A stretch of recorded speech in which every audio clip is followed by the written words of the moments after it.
Let's move to this now. South African communities along the borders between Lesotho and South Africa are living in fear. Crime haunts them daily, and some have lost their hope that the situation will ever change. Ziniko Mhlaba is at the border post with Lesotho. Ziniko, give us the latest on the situation there. It would seem that even though people are preparing for the Christmas feast, criminals are also making their own plans.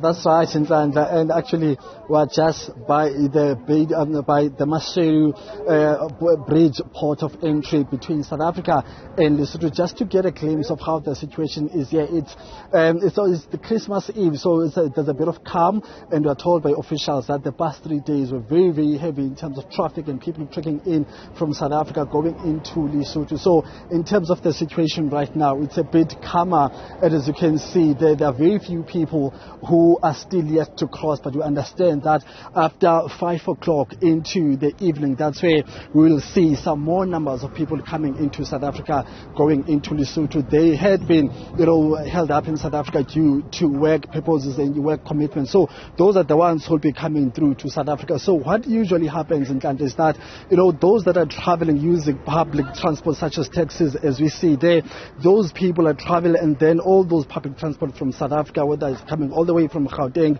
or from the local province, which is the Free State, they need to come and drop off people here. And then all those commuting using those buses or taxis or minibuses, they will have to walk through that bridge, which you see on your visuals there. But I can tell you right now, we've seen a lot of visibility of law enforcement authorities inside the border itself, and there's a lot of public order policing, which are also, visible there as we see that gentleman walking that particular resident into Lesotho. But let's get a sense of, so far things seems to be going very well, but let's get a sense of the realities that have been, experienced so far. Brigadier Molefe, thank you very much. We're here now with your colleague who's responsible for operations here.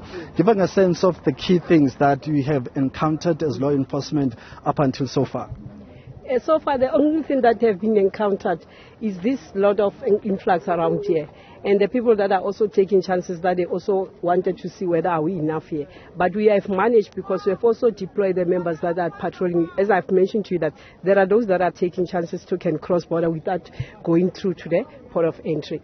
But we have deployed the vehicles that are preventing them from crossing there. But the only thing that we have encountered is just a lot of influx. But there's something that we have done, like I've shown you, that we are having the people that are coming here to come and beef up these members that are usually working here. Well, talk to us about the alignment of all the state apparatus from South Africa. We know that there's Border Management Authority, there's SAPS, and members of stand-up. So how has the coordination been going so far? The coordination is very good, because we are working with those border managers, border manager authorities, the SARS, the SAPS. They are working very much. They are working in conjunction. Really, they are working very much.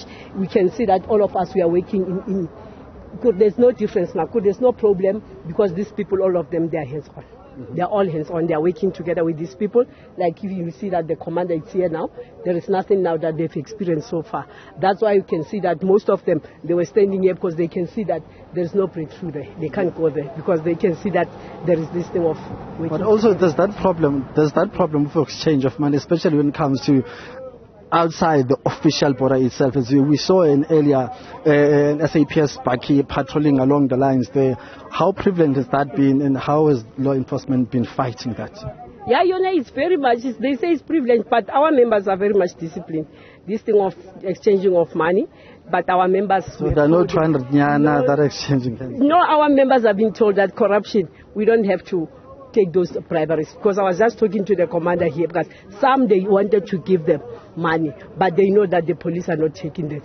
Yes, those that wanted to take chances, we are really arresting them for bribing. All right, thank you, Brigadier. Thank you, Brigadier. So, as we try to move away from this particular area in Tlantla, so these are the some vehicles that are coming all the way from Gauteng and the Free State. This minibus is coming all the way from the Free State. So let's just give you some of the taxis now that take people from this border post into Lesotho. Those are the minibuses that are from Lesotho. They are here to pick up all those that are coming from Gauteng. We see this minibus is going to drop off all those people, and then they will get into those minibuses after being processed at the bridge, and then they will take them all the way to Lesotho. So that's the latest from us here at the Maseru border post. We are expecting heavy traffic on the 2nd of January when all those who have traveled to Lesotho will be making their way back to South Africa, and then we will see whether the state capacity, is really able to stand and,